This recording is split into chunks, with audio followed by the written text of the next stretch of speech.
ici à Paris, l'ensemble de la délégation ici.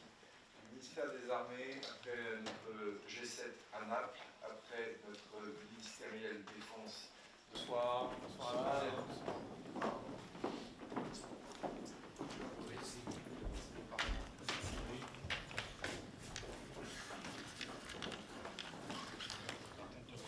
La deuxième nécessité, c'est comme membre de l'OTAN, même si la France a toujours un positionnement un peu à part au sein de l'Alliance Atlantique, par notre autonomie, par les décisions qui ont pu être prises par le général de Gaulle, par les spécificités qui tiennent à notre dissuasion nucléaire, mais enfin, qui est quand même de participer aussi à un renforcement global de l'Alliance,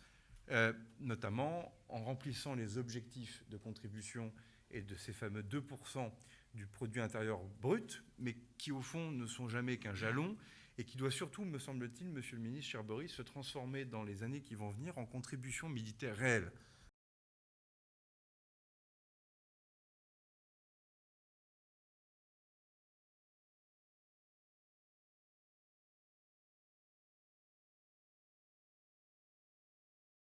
Il faut expliquer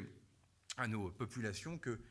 l'OTAN, ce n'est pas qu'une alliance politique, c'est une alliance militaire dans laquelle chaque pays met à disposition des troupes, des bateaux, des avions, et que ce sont ces bateaux, ces troupes et ces avions qui participent à la mise en œuvre des plans de défense des pays membres de l'Alliance, avec la solidarité qui va avec. Donc ce ne sont pas les courbes budgétaires ou les tableaux de chiffres qui protègent, qui dissuadent et qui défendent, c'est bel et bien les contributions militaires réelles. Et ça, c'est un thème que nous allons de plus en plus mettre sur la table, nous, Français, au sein de l'Alliance Atlantique, c'est quelles sont vraiment les contributions de chacun et quels sont les objectifs à remplir pour être capable d'assurer et d'assumer ces différentes missions de protection et de défense.